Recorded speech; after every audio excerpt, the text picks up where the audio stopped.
Hi friends, welcome to my channel. இன்றைக்கி நம்ம என்ன டாபிக் பார்க்க போகிறோம் அப்படின்னா, ஸ்டாக் சூஸ் பண்ணி ப்ராஃபிட் பண்ணலாம். அது எப்படி கண்டுபிடிக்கணும், எந்த ஸ்டாக் சூஸ் பண்ணணும் அப்படி பார்க்க போகிறோம். வீடியோ ஸ்கிப் பண்ணாமல் பாருங்கள், அப்போ தான் நான் சொல்ல வர விஷயம் உங்களுக்கு முழுசாக புரியும்.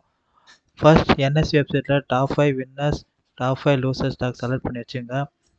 அதில் உங்களுக்கு ஏற்ற ப்ரைஸ் இருக்கிற ஸ்டாக்லாம் செலக்ட் பண்ணி ரிசர்ச் பண்ண ஸ்டார்ட் பண்ணுங்கள். அடுத்து நிஃப்டியில் இருக்கிற 50 ஸ்டாக்கில் எது நேற்று நல்ல மூவ்மெண்ட் கொடுத்துருக்குன்னு அந்த ஸ்டாக்லாம் எக்ஸ்ட்ராவாக ரிசர்ச் பண்ணுங்கள்.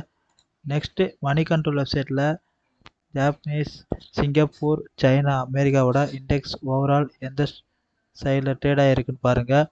ஏன்னா மற்ற கண்ட்ரியோட ஷேர் மார்க்கெட் தாக்கம் இந்தியன் மார்க்கெட்டில் பிரதிபலிக்க நிறைய வாய்ப்பு இருக்குது, அதையும் பார்த்துக்கோங்க. நியூஸ் என்ன வருதான்னு பாருங்கள். முக்கியமாக அன்றைக்கி ரியாக்ட் பண்ணுற குவார்ட்டர்லி ரிசல்ட், இல்லை கம்பெனி மேலே இல்லீகல் கேஸ் ஃபைல், இல்லை நல்ல ப்ராஃபிட் வந்திருக்கு, இந்த வருடம் செக்டாரில் பூமில் இருக்குது, இந்த மாதிரிலாம் நியூஸ் வந்தால் அந்த ஸ்டாக்கில் ட்ரேட் எடுக்க ஃபஸ்ட்டு ப்ரிஃபரன்ஸ் கொடுங்க. சில ஸ்டாக்ஸ் மார்க்கெட் ஓப்பன் ஆனதுக்கப்புறம் தான் நல்ல மொமெண்ட் கொடுக்கும். அந்த மாதிரி ஸ்டாக்ஸ்லாம் வெயிட் பண்ணி டெக்னிக்கலாக பார்த்து என்ட்ரி எடுங்க. ரொம்ப அவசரப்பட்டு என்ட்ரி எடுக்காதீங்க.